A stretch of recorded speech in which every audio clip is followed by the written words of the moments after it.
Assalamualaikum warahmatullahi wabarakatuh. Puji syukur kita panjatkan kehadirat Allah Subhanahu wa Ta'ala atas segala limpahan rahmat, karunia, kesehatan dan kesejahteraan serta kebahagiaan yang telah diberikan kepada kita, sehingga masih dapat berkumpul, masih dapat berjumpa kembali dalam kanal YouTube Suli Local Guide. Untuk pertemuan kali ini, saya akan mengangkat sebuah kisah yang telah ditulis oleh saudari Irene Rajiman, yang saya beri atau yang telah diberi judul Malaikat Bercadar. Saudaraku sekalian, apabila dalam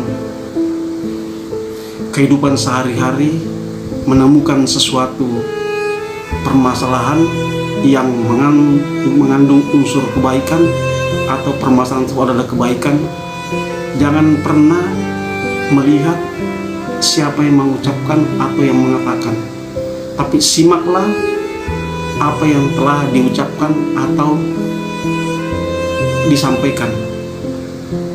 Karena perampok profesional sekalipun beranggapan bahwa merampok, mencuri itu adalah perbuatan yang tidak baik. Sehingga saudaraku sekalian, simaklah apa yang dikatakan oleh seseorang, jangan melihat siapa orangnya. Untuk mengetahui kisah lengkap dari Malaikat Bercadar kali ini, silakan disimak video lengkapnya sampai tuntas. Let's go.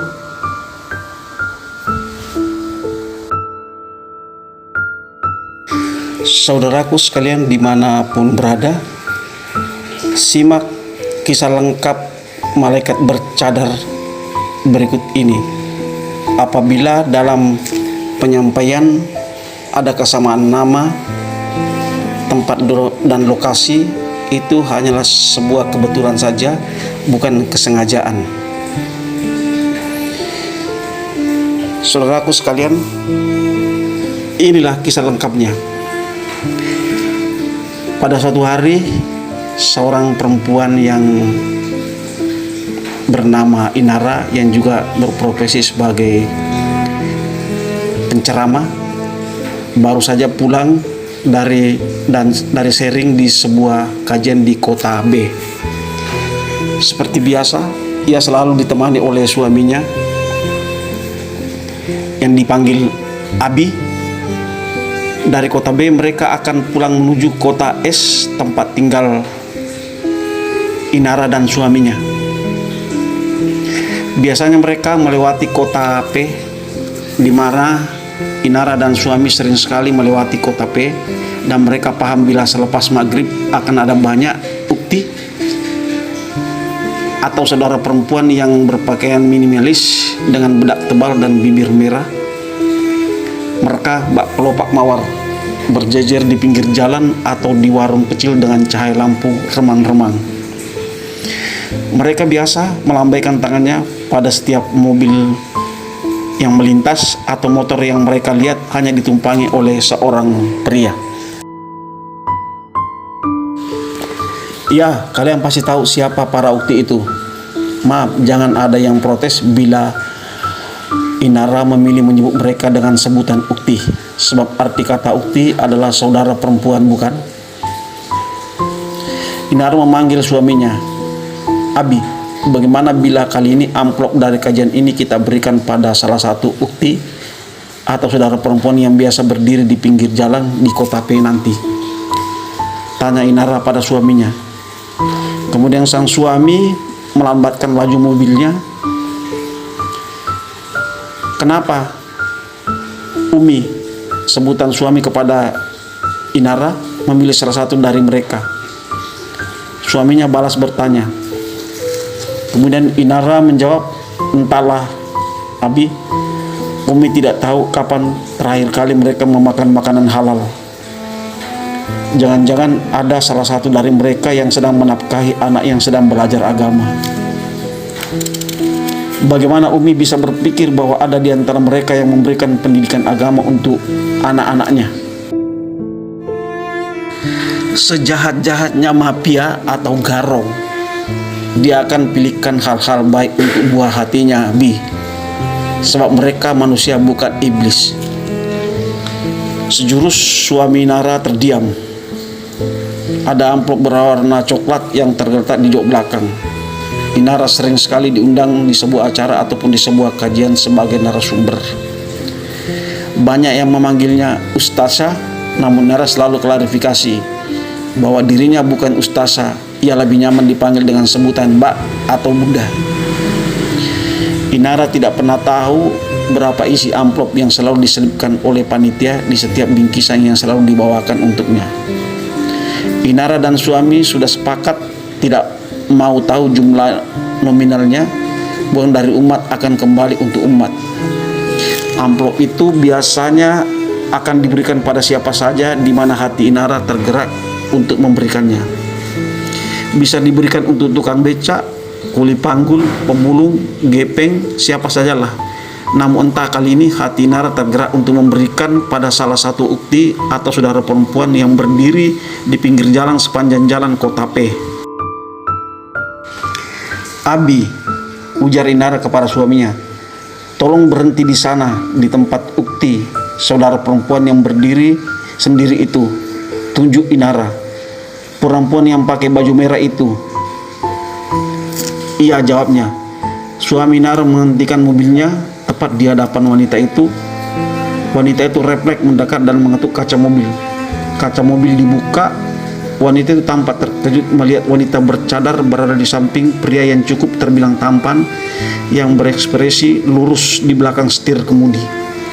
Wanita itu tersenyum kikuk sambil surut beberapa langkah ke belakang. Inara mengambil amplop coklat di jok belakang. Inara turun dari mobil sambil tersenyum, namun wanita itu tak melihat senyuman bibir Inara di balik cadar. Assalamualaikum, Mbak, sapa Inara. Waalaikumsalam, wanita itu menjawab sambil menatap lekat Inara, seolah bingung apa yang keperluan wanita berbicara itu pada dirinya. Maaf Mbak, ini ada rezeki dari Allah. Saya tergerak untuk memberikannya pada Mbak.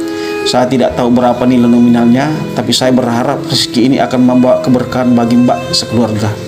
Mohon diterima ya Mbak. Inara mengeluarkan amplop coklat ke arah wanita itu. Wanita itu tidak segera menerimanya. Apa ini Mbak? Tanya pada Inara. Tadi saya baru mengisi kajian di Kota B.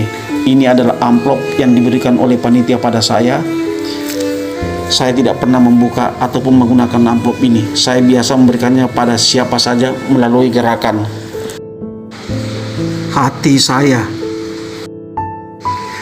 Apakah Mbak tahu siapa saya? Tanyanya. Kemudian Inara menjawab, emangnya Mbak siapa? Kemudian ukti tersebut menjawab, saya ini wanita jalang Mbak.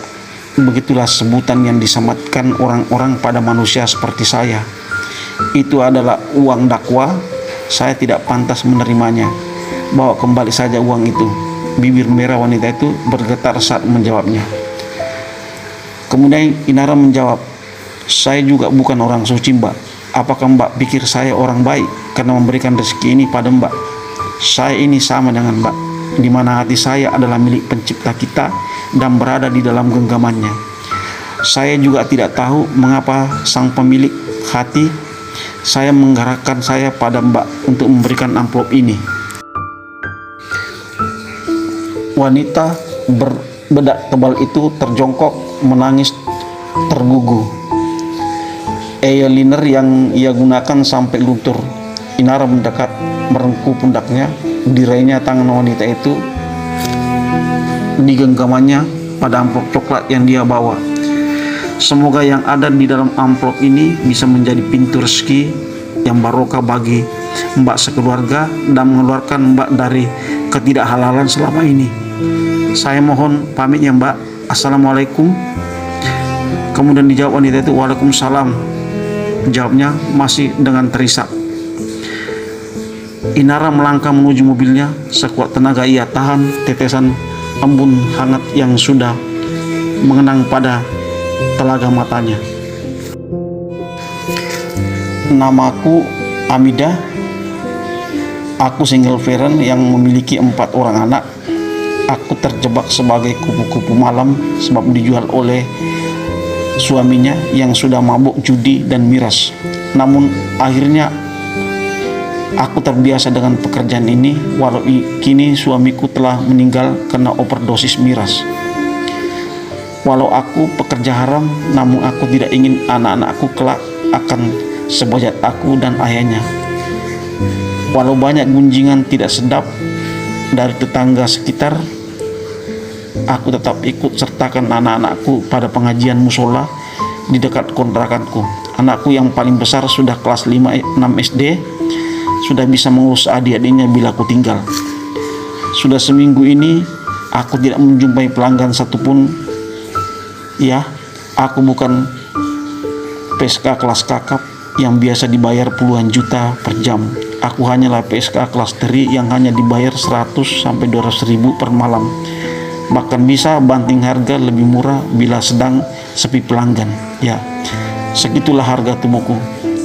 Seminggu ini kini kami hanya makan nasi dan rebusan daun pepaya yang tumbuh subur di belakang kontrakanku.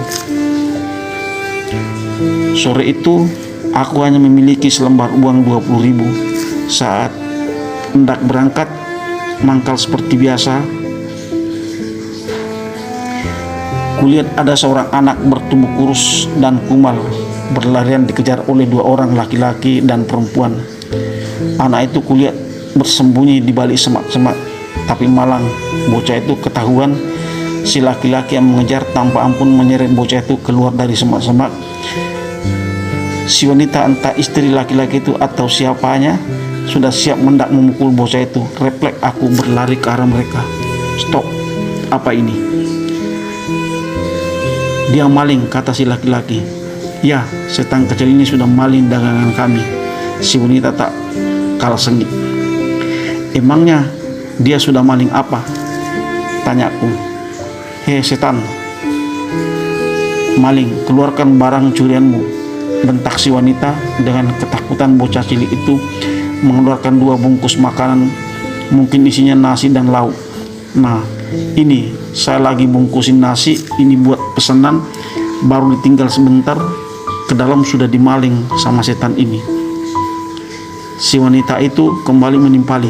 Maaf ya bu, adik saya lagi sakit di rumah, sudah 3 hari nggak ada makanan. Saya cuma minta 2 bungkus buat kedua adik saya.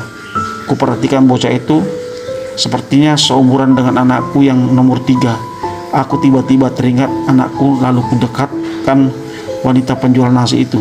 Berapa harga 2 bungkus nasi itu? 20 ribu, jawabnya ketus. Kuambil uang 20 ribu semata wayangku di balik dompet. Kuserahkan pada wanita penjual nasi itu. Akhirnya ia lepaskan bocah kurus kumal itu dengan kasar, sambil ngomong, awas ya kalau kamu berani maling lagi, katanya mengancam sambil berlalu. Kemudian anak itu menjawab, terima kasih tante, kata bocah itu menurut sambil terus mendekap 2 bungkus nasi yang ia dapat dari warung. Jangan mencuri lagi ya dek, semoga adikmu segera sembuh. Bocah itu mengangguk kemudian berlari secepat kilat dari hadapanku. Saat anak itu berlalu, aku kembali melanjutkan langkahku. Kuhidupkan sebatang rokok untuk mengusir kegalauanku. Ya Tuhan, daun pepaya di belakang kontrakan sudah habis. Uang 20 ribu sama tawayangku pun sudah tidak ada. Dengan apakah esok hari anak-anakku akan makan Tuhan? Mengapa setes rezeki haram pun tidak mudah kudapatkan? Tiba-tiba mobil yang cukup mewah berhenti di hadapanku. Mataku berbinar penuh harapan. Aku langsung mendekat dan ketuk kaca mobilnya. Saat kaca mobil itu kubuka, langkahku langsung surut beberapa langkah ke belakang. Kulihat seorang pria tampan di balik kemudi, namun di sampingnya kulihat ada malaikat bercadar. Malaikat bercadar itu mengambil sesuatu di jok belakang. mobilnya lalu keluar membawa amplop berwarna coklat. Amplop itu ia berikan padaku. Aku sempat menolak sebab aku tahu itu adalah uang dakwah. Tanganku terlalu kotor untuk menerima amplop yang di dalamnya berisi infak dari orang-orang beriman. Namun malaikat itu justru mengatakan sesuatu yang membuatku menangis tergugu. Saya juga bukan orang suci, Mbak. Apakah Mbak pikir saya orang baik karena memberikan rezeki ini pada Mbak? Saya ini sama dengan Mbak, di mana hati saya adalah milik pencipta kita dan berada di dalam genggamannya. Saya juga tidak tahu mengapa sang pemilik hati saya menyerahkan saya pada Mbak untuk memberikan amplop ini. Iya Tuhan, benarlah dia malaikat yang kau kirim untuk menunjukkan betapa kau sangat mencintaiku. Aku langsung bergegas pulang. Di dalam kamar kubuka isi amplop coklat itu. Kuhitung lembar demi lembar kertas berwarna merah itu. 5 juta. Seumur hidup aku belum pernah memegang uang cash sebanyak itu. Ya Allah, benarkah ini? Ampuni aku ya Allah. Aku pendosa menjijikan ini. Kau beri tunai hanya karena aku berikan lembaran uang 20.000, satu-satunya lembaran yang kupunya di hari ini pada bocah kurus kumal itu. Siapakah bocah kurus kumal itu? Aku juga tak tahu. Aku Muhammad Yahya, usiaku 12 tahun. Sejak aku duduk di bangku kelas 4 SD, aku sudah tahu apa yang dikerjakan oleh ayah dan ibuku. Sindiran tetangga sudah tidak asing lagi bagiku. Namun ibuku seperti tidak ingin kami tahu apa yang sudah ia lakukan bila pulang tengah malam. Ibu selalu berkata padaku, Yahya, mengajilah yang rajin. Allah Maha Penyayang. Doakan ibu agar Allah mengasihkan ibu yang bodoh ini. Ibu banyak salah pada Allah. Aku hanya mengangguk. Dalam hati aku menangis setelah menidurkan adik-adikku. Aku selalu melakukan sholat sunnah, taubat dan witir. Aku minta Allah mengasihi ibu dan membukakan pintu ampunannya bagi ibu. Setelah itu aku baru membaca Quran sambil menunggu ibu pulang. Ibu tidak tahu kalau setiap bulan aku selalu khatamkan Al-Quran. Aku selalu menangis setiap kali membaca Quran dan membayangkan apa yang sedang ibu lakukan di luar sana untuk menghidupi kami berempat. Ya Allah, kasihanilah ibuku, lindungilah ia selalu. Bukanlah pintu ampunanmu bagi seluruh dosa-dosanya. Entah bagaimana cara Allah menjawab doa-doaku. Kini yang ku tahu ibu sudah tidak lagi mengenakan pakaian mini yang menggantinya dengan jilbab walau belum sempurna. Sudah tak pernah lagi keluar malam dan aku sudah tidak pernah lagi melihat ibu merokok. Kini kami telah memiliki warung sembako. Alhamdulillah, akhirnya kami bisa mengecam rezeki halal. Ketika kutanya, dari manakah ibu mendapatkan modal untuk membuka warung sembako? Ibu menjawab, rezeki halal dari langit yang dikirim melalui malaikat bercadar. Aku mengenyitkan kening. Ya benar, ibu sendiri tidak pernah tahu seperti apakah wajah malaikat itu. Sore itu selepas asar, Ustazah Rizka Inara memanggil dengan nada berbisik setengah berteriak. Ustazah Rizka menoleh. Aku Inara. Inara langsung mendekat. Oh Bunda Inara, kok bisa ada di sini? Habis dari mana? Aku mencari rumah wanita ini. Inara menunjukkan foto seorang wanita di layar HP. Saat dulu Inara memberikan amplop coklat itu, suaminya sempat memotret dari dalam mobil tanpa pengetahuan siapapun, hanya Tuhan yang tahu. Oh, ini Bu Amidah. Oh, jangan-jangan Bunda adalah wanita bercadar yang dia ceritakan itu. Emangnya dia cerita apa pada Ustazah? Dia bercerita banyak. Intinya dia meminta pendapat kepada Ustazah, wali mujahadah itu baiknya digunakan untuk apa. Dia ingin mengakhiri dunia kelamnya, sehingga disarankan untuk membuka warung sembako.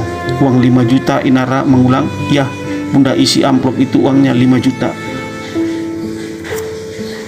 Kenapa Ibu Hamidah meminta pendapat pada Ustazah? Sebab anak-anak Ibu Hamidah mengaji pada saya. Anak-anaknya yang sulung juga pernah bercerita banyak hal tentang ibunya dan juga tentang uang dari langit yang diberikan oleh malaikat bercadar. malaikat bercadar. Ya, begitulah Bu Amida menyebut anti Bunda Iwan Inara. Oh ya, sekarang Bu Amida telah mulai berjilbab Bunda. Hati Inara tersentak. Ada yang melonjak di sudut hatinya. Matanya berkaca-kaca menatap lekat mata bening Ustazah Rizka. Sore itu Ustazah Rizka menceritakan banyak hal pada Ibu Hamidah dan Yahya. Sebelum berpamitan, Inara berpesan sesuatu pada Ustazah Rizka. Ustazah, mohon rahasiakan identitas malaikat bercadar. Saya hanya ingin tahu bagaimana keadaan beliau ini, namun informasi dari Ustazah sudah lebih dari cukup bagi saya. Mohon kiranya Ustazah berkenan meneruskan tangan saya untuk membimbing Ibu Hamidah agar tidak kembali tergelincir ke lembah hitam. Baik Bunda, insya Allah. Dengan perjalanan pulang, Inara bergumam dalam hatinya, ya Allah, benarlah Engkau memang membenci perbuatan dosa, namun Engkau tidak pembenci pendosa. Kau selalu ulurkan tangan bagi mereka yang bersedia untuk Kau angkat. Kita tidak pernah tahu ada tangisan apa di balik tawa. Kita juga tidak pernah tahu ada kebahagiaan apa di balik tangisan. Barokallahu fikum. Sekian dulu kisah ini. Apabila ada salah kata, mohon maaf yang sebenar-benarnya. Saya akhiri. Wassalamualaikum warahmatullahi wabarakatuh. Sampai jumpa di video-video berikutnya. Dan ingat satu hal, jangan terlena dengan gemerlapnya dunia.